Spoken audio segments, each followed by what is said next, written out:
Welcome to the greatest show on the internet. You asked for the best, but they weren't available, so you've got us. Cut, take two. It's the Podcast Guys, featuring the lovely and talented musician, actor, and international Korean rock star, Loren Scott, and over 40 years in television. Hollywood stuntman, stunt coordinator, producer, and he does funny things with his eyes and his mouth. Carl Cifarlio. And I'm Keith. Hey, John, we forgot to tell you a prerequisite of being a guest is you have to subscribe and like all of our videos, or else we're not going to be able to pay you. Okay. Yeah. And if you do, we'll pay you twice as much as we were going to pay you before.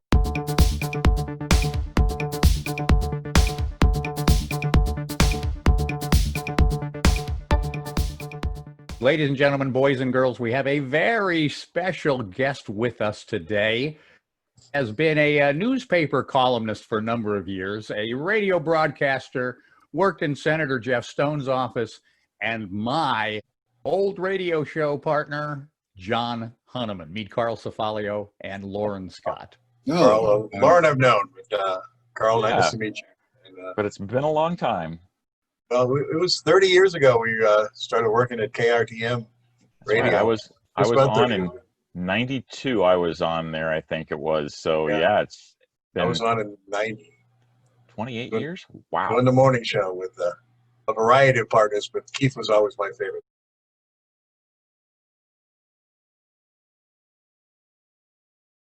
I was observing you and Tony from the wings, and when he moved on, I said, you guys care if I work with John in the morning? And Mark said, well, I want to do afternoon drive, and you allowed it. And Nobody else wanted to get up that early. What, John? Nobody else wanted to get up that early is what it was. Oh, I'll tell you, you do have to adjust to that. But Yeah. I remember that first year, though, when you taught me everything. When I had to just sit on your lap and I couldn't speak for that first year, and I had to just observe. Sorry I had to hit you so much. Yeah. You were a tough nut to crack. You just kind of push on my back and have me move my lips like a marionette. And look where you are now. Amanda Daly was a softball pitcher at Linfield, which is a private religious high school still there in Temecula. And she was all CIF. And she was, her family was really nice and everything. So there was some type of challenge put out. I don't know whether I did it or whether she did it. She was going to come down to the radio station in the parking lot and strike us out. Now, I played softball before, but I had played a while. So sure enough, we get this. Again, this is radio; it's not TV, so it's theater of the mind as much as anything else. And Amanda sets up, and I set up in the parking lot, get in the batter's box.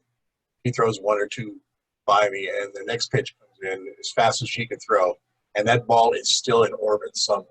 Remember, you went whoom, all the way up there, and they got a little free advertising. But yeah, you blasted it out of straightaway center and literally up the hill, and you hit the Tint Man building. That's like a 500-footer. The ball, yeah, that was Babe Ruthian for crying out loud. And now Amanda was a tall, lanky blonde girl who threw underhand and was a flamethrower even at that age. Do you remember what she did to me? She brushed me back and took she knocked you down. That's right.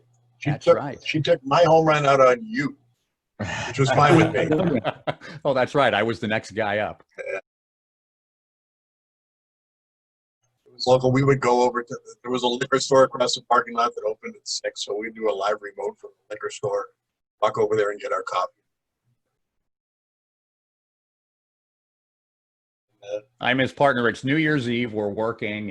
We're on 6 to 10 a.m. It's probably a little before 7. And he goes, take the Marty. This was a remote. It was about the size of a DVD. Strap one over the shoulder. You had a mic and an antenna, and you could broadcast back to the station within probably a 10 or 15 mile radius. But John goes, head over to the bar and see what the locals are doing. I'm like, John, it's not even 7 in the morning. He's like, they'll be there. And he sends me over there, and there's like 6, 8 guys on New Year's Eve.